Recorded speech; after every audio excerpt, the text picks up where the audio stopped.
Nah, kita lanjut ya ke bagian ketiga ini, yang mengenai prinsip korespondensi. Ya, ini penting ya. Nah, apa pentingnya? Nah, lihat di sini.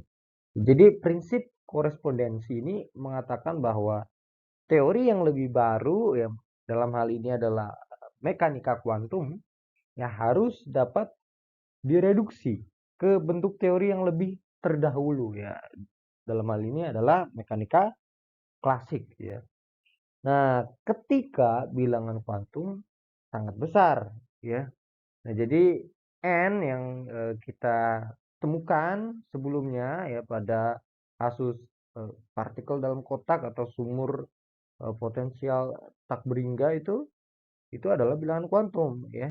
Nah, ketika N-nya eh, sangat besar ya, maka kita bisa melihat ya, kesesuaian ya, kecocokan antara teori kuantum yang lebih baru ini dengan teori klasik ya. Nah, biar tergambar, nah ini saya berikan sedikit gambaran ya. Nah, ini kita lihat dulu ya bentuk rapat probabilitas klasik ya untuk kasus partikel di dalam kotak ya. Jadi kalian bayangkan eh, kalian punya kotak gitu ya. Kemudian di dalamnya ada partikel ya, tapi kalian tidak tahu posisi partikel tersebut ada di mana. Kemudian kalian coba untuk mengambil ya, partikel tersebut ya, pada posisi tertentu. Nah, peluang kalian mendapatkan partikel tersebut ya, itu seragam pada semua titik ya, merata. Ya, ya kalau bisa dirumuskan ya itu rho-nya sama 1/A ya. Nah, tapi apakah dalam pandangan kuantum sama seperti itu ya. Nah, ini kita coba uh, lihat ya. Nah, ini untuk kasus N ya, sama dengan 1 ya, atau bisa kita bilang ground state ya, keadaan dasar. Nah, ketika N sama dengan 1 ya, kita tahu bentuk C-nya ya, kita substitusikan N sama dengan 1, kemudian kita cari moduli, kemudian kita kuadratkan. Nah, kita akan mendapatkan bahwa peluang terbesar menemukan partikel adalah pada eh, titik tengahnya ya, titik tengahnya. Nah, ini pada kasus dasar.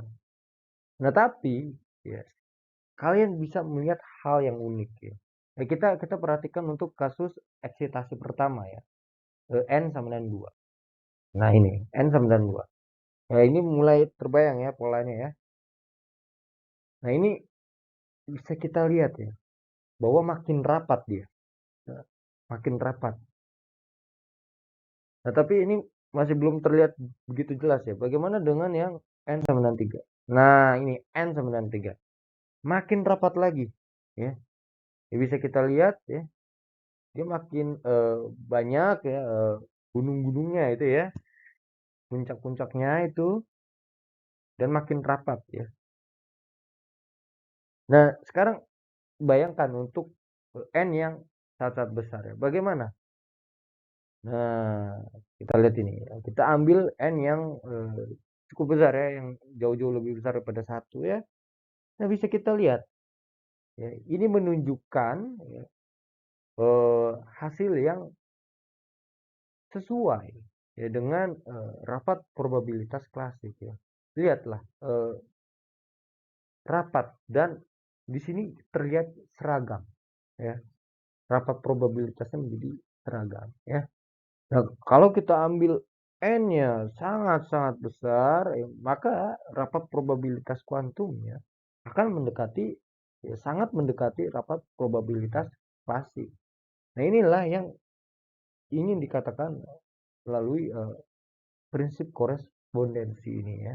Ya, ini pentingnya ya dari prinsip tersebut.